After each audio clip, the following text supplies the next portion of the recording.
Students, आप सभी लोगों का रे क्लासेस के इस ऑनलाइन प्लेटफॉर्म पे स्वागत है। तो जैसा कि बच्चों हम लोग प्रीवियस क्लास में एक्सेलरेशन पढ़ रहे थे, तो आज हम लोग बात करते हैं उसी के आगे कंटिन्यू करते हैं और आप बात करते हैं expression for acceleration. Expression for acceleration हम लोग एक्सेलरेशन के लिए एक्सप्रेशन फाइंड करना चाहते हैं। तो बहुत ध्यान से देखिएगा कैसे हम लोग फाइंड करेंगे। देखो, मान लेते हैं let time t is equal to 0 पे वेलोसिटी क्या है? वेलोसिटी है u। इसको क्या नाम बोलते हैं? Initial velocity. Initial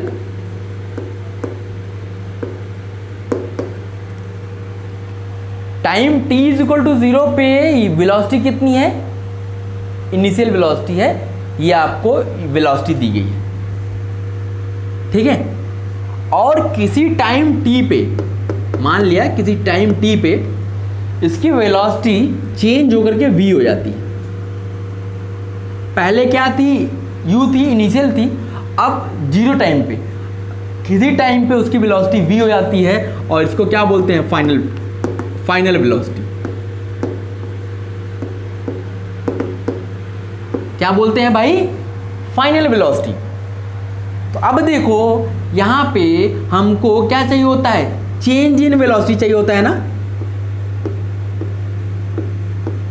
change in velocity, हमको चेंज इन वेलोसिटी चाहिए होता है। अब ये क्या हो जाएगा? Final minus initial. Change in velocity कितना, बाद में कितना हुआ, पहले कितना था, दोनों का डिफरेंस ये क्या कहलाएगा? चेंज इन वेलोसिटी कहलाएगा। तो यहां से हो जाएगा final velocity minus initial velocity. ये हो गया। अब इस वेलोसिटी चेंज में टाइम ही कितना लगा भाई? तो पहले तो 0 था, बाद में t हो गया, तो इसका मतलब टाइम कितना हुआ? t माइनस 0 मतलब t। ओके। तो अब हमारा एक्सेलरेशन हम लोगों ने पढ़ा था। एक्सेलरेशन को क्या डिफाइन किया था भाई? एक्सेलरेशन को बोला था चेंज इन वेलोसिटी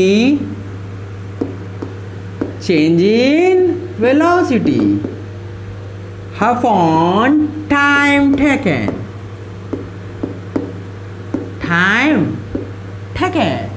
तो चेंज इन वेलोसिटी, देखो एक्सेलरेशन को हम लोग किसे डिनोट करते हैं? स्मॉल a से। Change in velocity v minus u, time कितना? t। तो ये हमारा एक्सप्रेशन आ गया किसके लिए? एक्सेलरेशन के लिए।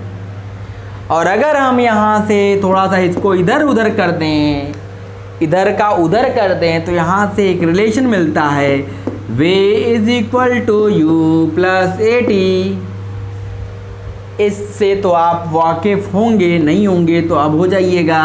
ये फर्स्ट इक्वेशन ऑफ मोशन कहलाती है। ये हमारी क्या कहलाती है? First equation of motion. अभी हम तीनों इक्वेशन ऑफ मोशन को डिराइव करके आपको बताएंगे। तो ये हमारा क्या आ गया? ये हमारा एक्सेलरेशन के लिए एक्सप्रेशन आ गया। अब यहीं पे एक नोट करके लिख लो बच्चों, एक नोट बनाओ और उस पे लिख लो। क्या लिखना है? इंपॉर्टेंट चीज है। If change in velocity of an object is 0, if change in velocity of an object is 0, अगर जो वेलोसिटी का चेंज है ये 0 हो जाए तो क्या होगा?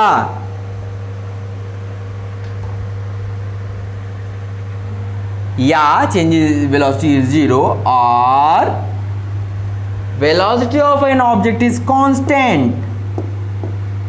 Velocity of an object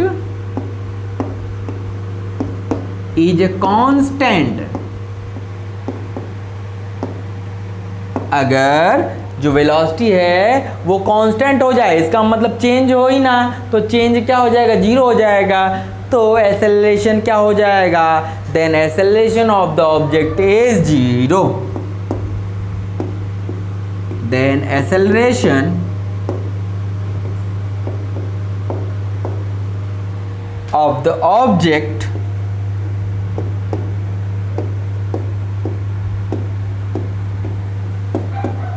is 0। तो ऑब्जेक्ट का एक्सेलरेशन क्या हो जाएगा, 0 हो जाएगा। अगर चेंज इन वेलोसिटी 0 हो गई या वेलोसिटी कांस्टेंट रही तो भैया चेंज क्या हो जाएगा, 0 हो जाएगा। जब 0 हो जाएगा तो हमारा एक्सेलरेशन भी 0 हो जाएगा। ठीक है, तो इसको नोट कर लिया जाए, इसको क्या कर लिया जाए, नोट कर लिया जाए आप लोगों के द्वारा। हो गया बच्चों, इरेज कर दिया जाए क्या, okay, way just erase it.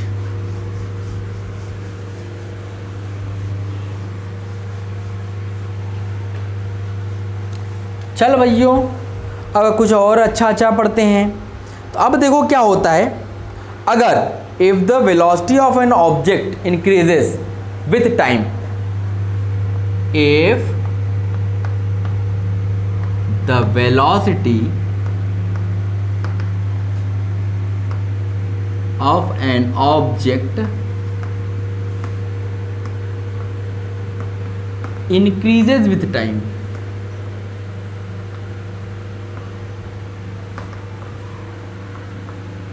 if the velocity of an object increases with time in the direction of motion of object, in the direction of motion of object, then the acceleration of the body is known as positive acceleration. Then the acceleration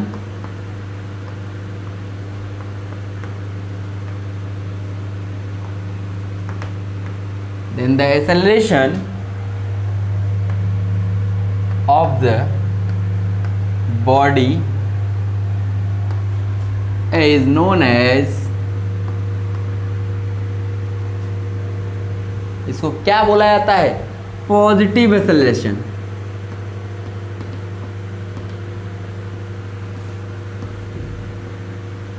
क्या बोला जाता है भाई, positive acceleration. ये तो बहुत बच्चों वाली चीज हो गई कि भैया जब वेलोसिटी बढ़ती जा रही है और डायरेक्शन ऑफ मोशन, जिधर मोशन हो रहा है उसी डायरेक्शन में उसकी वेलोसिटी बढ़ रही है, तो भैया ऐसे तो समझ में आ रहा है चेंज इन वेलोसिटी निकालोगे v2 माइनस v1 करोगे तो हमेशा पॉजिटिव आएगा, क्योंकि बाद वाला तो ज़्यादा है, पहले वाला कम है, तो हम लोग बाद वाले में से पहले वाले को माइनस करते हैं, तो जाहिर सी बात है पॉजिटिव आएगा।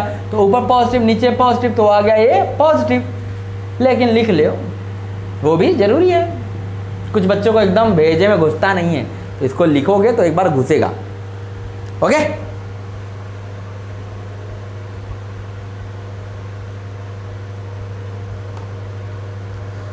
तो जैसे इसको समझना है तो आप ऐसे समझो कि आपने गाड़ी चलाना शुरू किया, आप 4 व्हीलर चला रहे हो, 4 पहिया चला रहे हो, तो आपकी कुछ स्पीड वेलोसिटी है और आपने क्या किया, आपको हाईवे मिल गया, आपने एक्सेलरेट किया, आपने जो आपका स्पीड बढ़ाने वाला है उस पर पैर रखा और स्पीड बढ़ने लगी।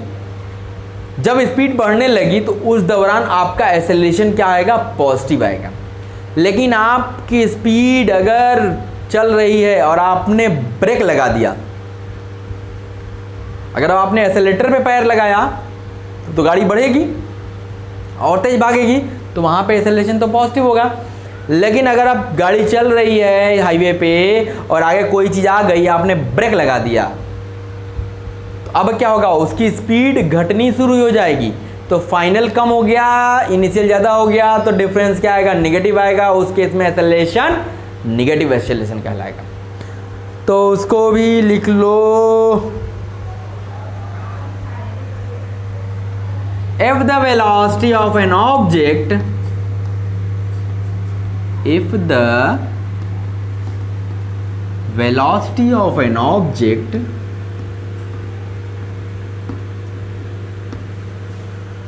decreases with time,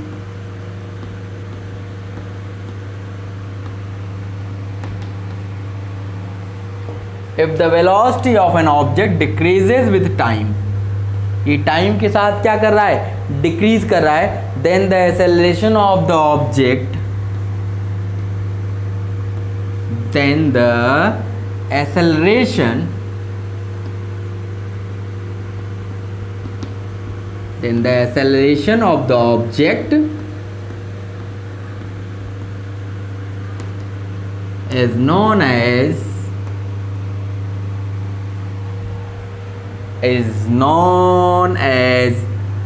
negative acceleration.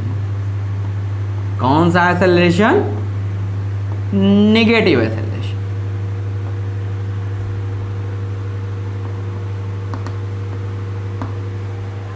उसको कौन सा एक्सेलरेशन बोलेंगे? Negative acceleration. तो समझ में आ गया बच्चों, नेगेटिव एक्सेलरेशन क्या होता है, पॉजिटिव एक्सेलरेशन क्या होता है। अगर आपकी वेलोसिटी जिस डायरेक्शन में मोशन हो रहा है उस डायरेक्शन में बढ़ रही है तब तो आपका पॉजिटिव एक्सेलरेशन होगा, लेकिन अगर आपकी वेलोसिटी घट रही है तो आपका एक्सेलरेशन क्या हो जाएगा, निगेटिव एक्सेलरेशन हो जाएगा। ठीक है, तो इसको आप नोट कर लो।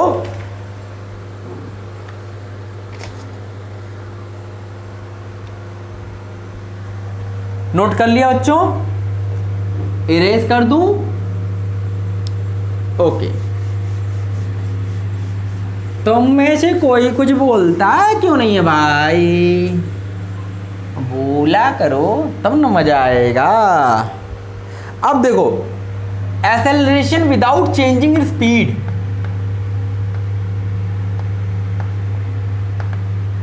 Acceleration without change in speed, changing without changing speed,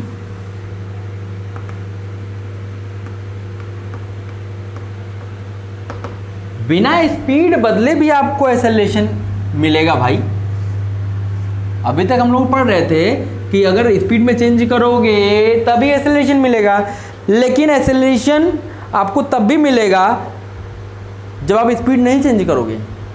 तो भैया ये क्या हो गया, ये आपका बताने लगे। अभी तो आप कुछ बता रहे थे, अब आप कुछ बता रहे हो, ये तो गलत बता रहे हो। नहीं भाई, गलत नहीं बता रहे हैं। देखो क्या होता है, when an object moves in a circular path, जब कोई ऑब्जेक्ट सर्कुलर पाथ में मूव करता है, गोल गोल गोल गोल मूव करता है, गोल गोल गोल चक्कर लगाता है विथ कांस्टेंट स्पीड, उसकी स्पीड क्या है, कांस्टेंट है, देन इट्स वेलोसिटी चेंजेस, उसकी वेलोसिटी चेंज हो रही है, तब भी उसकी स्पीड नहीं बदल रही है, लेकिन उसका वेलोसिटी चेंज हो रहा है। क्यों हो रहा है भाई? हमने बताया था कि वेलोसिटी चेंज कैसे हो सकता है, एक तो उसका मैग्नीट्यूड चेंज कर दें। तो अभी जो दो केस पढ़ा हमने, जिसमें पॉजिटिव एक्सेलरेशन था और निगेटिव एक्सेलरेशन था, उसमें हम क्या कर रहे थे, उसका मैग्नीट्यूड बढ़ा रहे थे या घटा रहे थे। लेकिन अब क्या होगा, अब जब हम सर्कुलर पाथ पे घूमेंगे, जब हम लोग क्या करेंगे, सर्कुलर पाथ पे रोटेट कर रहे हैं और स्पीड हमारी कांस्टेंट है, स्पीड तो कांस्टेंट है लेकिन वेलोसिटी बदल रही है। कैसे बदल रही है? देखो, यहाँ पे कोई स्पीड रही होगी तो इसका डायरेक्शन किधर, इधर। यहाँ पे स्पीड तो सेम है लेकिन अब डायरेक्शन इधर हो गया। यहाँ पे स्पीड तो सेम है लेकिन डायरेक्शन इधर हो गया। यहाँ पे स्पीड तो सेम है लेकिन डायरेक्शन इधर हो गया। तो हर एक पॉइंट पे क्या हो रहा है, उसकी वेलोसिटी बदल रही है। क्यों बदल रही है? क्योंकि उसका डायरेक्शन बदल रहा है। क्योंकि वेलोसिटी में चेंज तो मैग्नीट्यूड से भी हो सकता है, डायरेक्शन से भी हो सकता है। अभी तक जो था मैग्नीट्यूड से था, लेकिन अब यहाँ क्या हो रहा है, डायरेक्शन के चेंज होने की वजह से वेलोसिटी में चेंज हो रहा है। तो यहाँ पे एक्सेलरेशन है लेकिन स्पीड नहीं चेंज हो रही है, ठीक है। Hence the object is accelerated without changing in speed। तो ऑब्जेक्ट एक्सेलरेट तो करता रहेगा लेकिन उसकी स्पीड में चेंज नहीं होगा, ठीक है।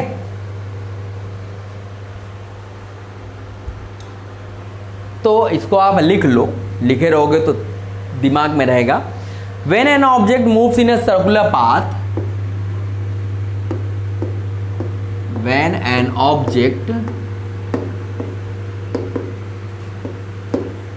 moves in a circular path,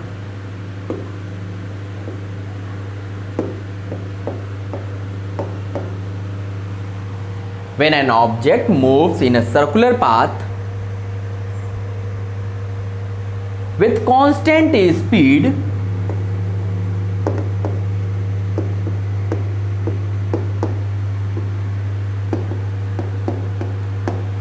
with constant speed, then its velocity changes, then its velocity changes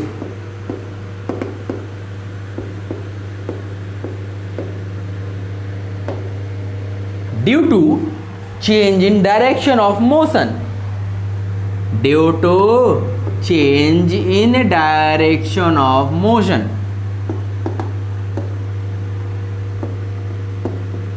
due to change in direction of motion. क्योंकि मोशन का डायरेक्शन चेंज हो रहा है इसलिए वेलोसिटी बदल रही है। Hence the object is accelerated, hence the object is accelerated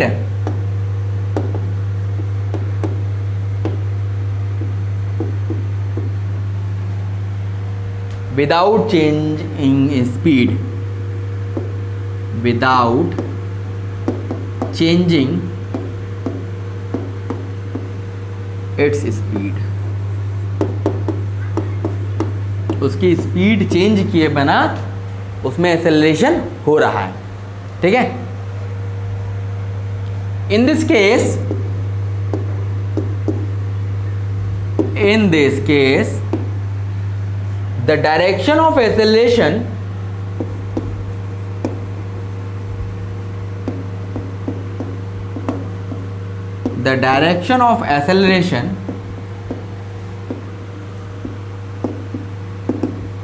in this case the direction of acceleration is towards the center of circular path, is towards the center of circular path।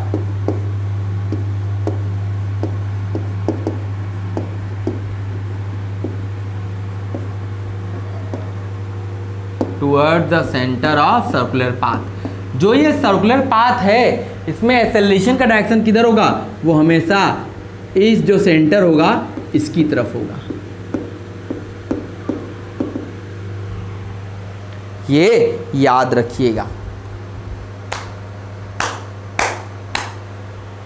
हो गया बच्चों? तो इसको note कर लियो। फिर हम लोग चलेंगे जैसे हमने सब में पढ़ा था, uniform speed, non uniform speed, uniform velocity, non uniform velocity. ऐसे यहाँ भी पढ़ेंगे uniform acceleration and non uniform acceleration. Okay, note किया जाए।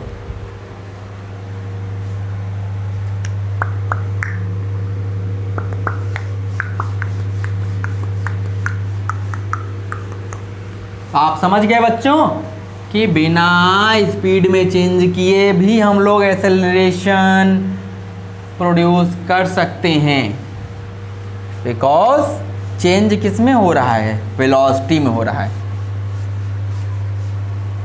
With changing in its direction. तो चलो अब हम लोग चलते हैं। हाँ, एक चीज़ मैं बताना भूल गया, जो निगेटिव एक्सेलरेशन जो होता है उसको हम लोग रिटार्डेशन बोलते हैं। Negative acceleration is known as retardation. Note कर लो, नेगेटिव एक्सेलरेशन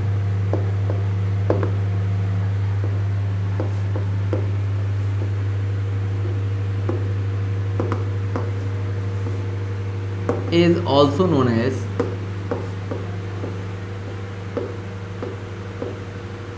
इसको और किस नाम से जानते हैं? रिटार्डेशन या डी एक्सेलरेशन। रिटार्डेशन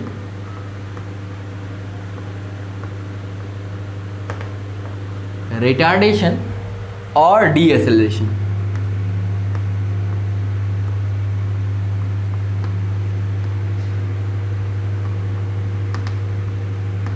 रिटार्डेशन और डी एक्सेलरेशन के नाम से भी हम लोग जानते हैं। तो रिटार्डेशन कब होगा? जब आप जैसे व्हीकल्स में ब्रेक लगाओगे तब वो उस टाइम पे क्या प्रोड्यूस होगा? रिटार्डेशन या डी एक्सेलरेशन प्रोड्यूस होगा। ठीक है, तो अब अगली हेडिंग डालिएगा यूनिफॉर्म एक्सेलरेशन।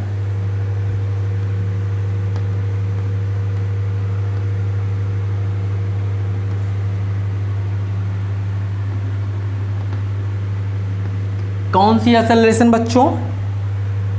Uniform acceleration. अब देखो ये यूनिफॉर्म एक्सेलरेशन क्या होता है। तो यूनिफॉर्म जैसे नाम से ही दिख रहा है, if the velocity of an object changes by an equal amount in equal interval of time. अगर इक्वल वेलोसिटी में चेंज हो रहा है इक्वल टाइम इंटरवल में, तो ऐसे चेंज को हम लोग क्या बोलते हैं? यूनिफॉर्म। ऐसे एक्सेलरेशन को हम लोग क्या बोलेंगे? Uniform acceleration. तो इसको आप एक लाइन में लिख लो, if the velocity of an object changes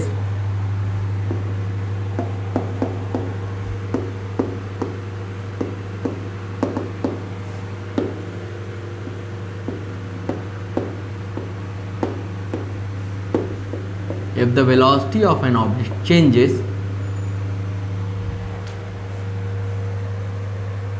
by an equal amount in equal interval of time, by an equal amount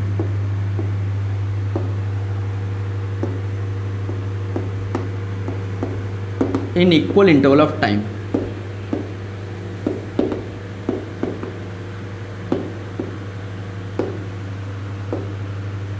equal amount change हो रहा है वेलोसिटी में और इक्वल टाइम इंटरवल में, then the acceleration of the object is known as uniform acceleration. Then the acceleration of the object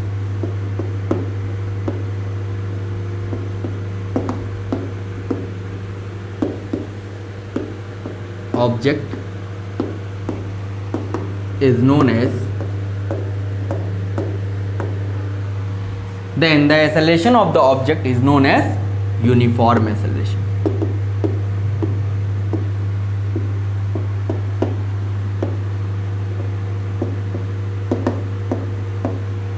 is known as uniform acceleration। जैसे अगर example की हम लोग बात करें, यूनिफॉर्म एक्सेलरेशन कहाँ होगा भाई? कि equal amount of velocity change हो रहा है इक्वल टाइम इंटरवल में। तो जैसे the motion of the object falling from the top of A building, object falling down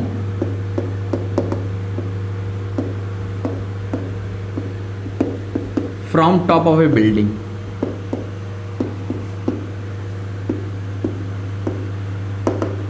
building के टॉप से कोई ऑब्जेक्ट नीचे फ्री फॉल हो रहा है, अपने आप गिर रहा है, तो उसमें जो एक्सेलरेशन होगा वो आपका क्या आएगा? यूनिफॉर्म एक्सेलरेशन होगा। ठीक है, क्योंकि इक्वल टाइम में इक्वल वेलोसिटी में चेंज हो रहा होगा। ये हो गया। जैसे एक और एग्जांपल लिख लिया जाए, क्या है? The motion of A ball rolling down, the motion of a ball rolling down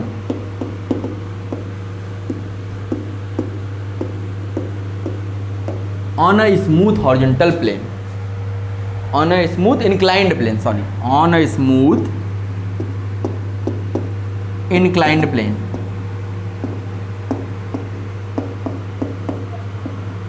जैसे क्या है कि आपने एक ऐसा प्लेन ले लिया, ठीक है, आपने यहाँ से एक बॉल को छोड़ दिया, अब ये स्मूथ है, एकदम स्मूथ है, तो अब ये रोल करेगा तो उसकी स्पीड जैसे जैसे नीचे जाएगा उसकी स्पीड बढ़ती जाएगी, तो वो जो चेंज होगा स्पीड वेलोसिटी में और विथ रिस्पेक्ट टू टाइम वो क्या आएगा, इक्वल होगा, इसलिए ये क्या होगा, यूनिफॉर्म एक्सेलरेशन होगा।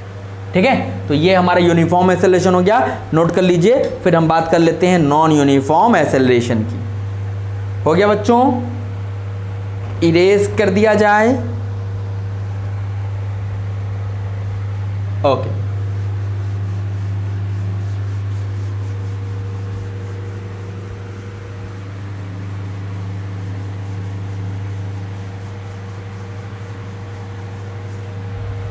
चलिए अब हेडिंग डालिए non uniform acceleration.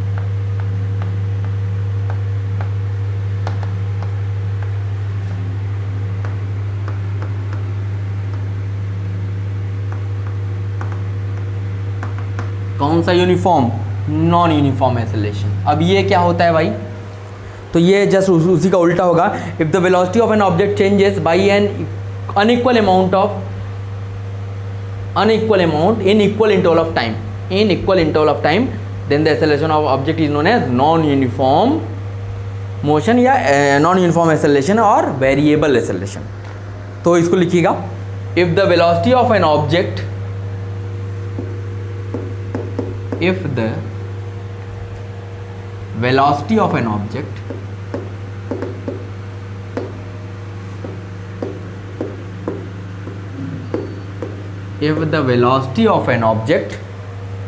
changes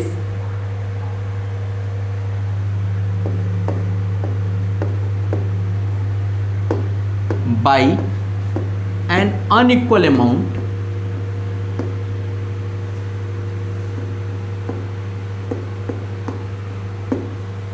if the velocity of an object changes by an unequal amount in equal interval of time,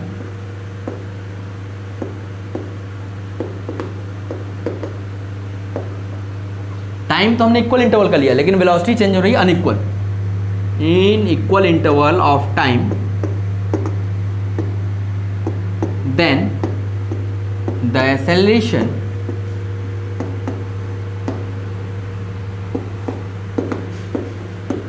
is known as, इसको हम लोग क्या बोलेंगे, non uniform acceleration. Non uniform acceleration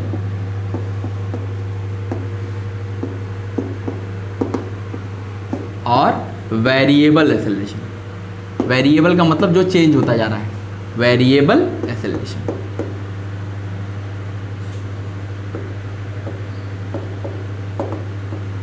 variable acceleration, तो इसको हम लोग variable acceleration बोलेंगे।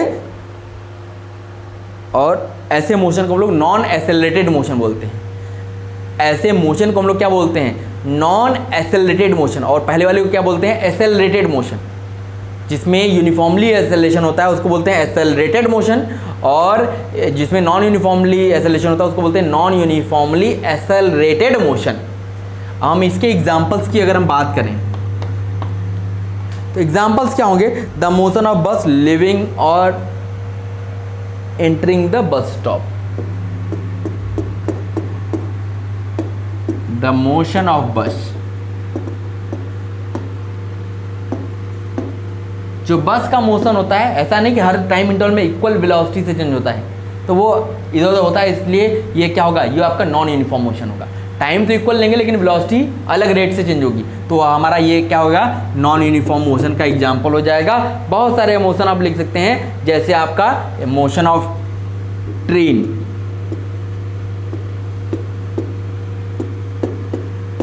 Motion of train on reaching the platform.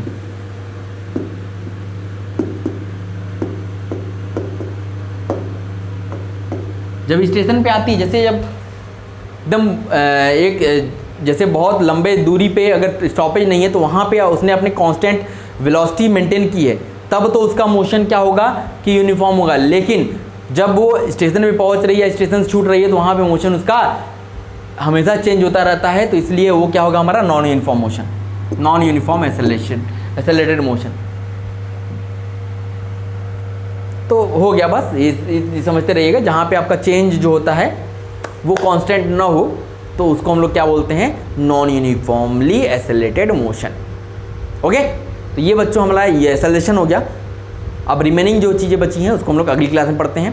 तो आज की क्लास के लिए बच्चों बस इतना ही, फिर अगली क्लास में मिलते हैं तो इसके आगे की चीज़ें कंटिन्यू करते हैं। Okay, thank you.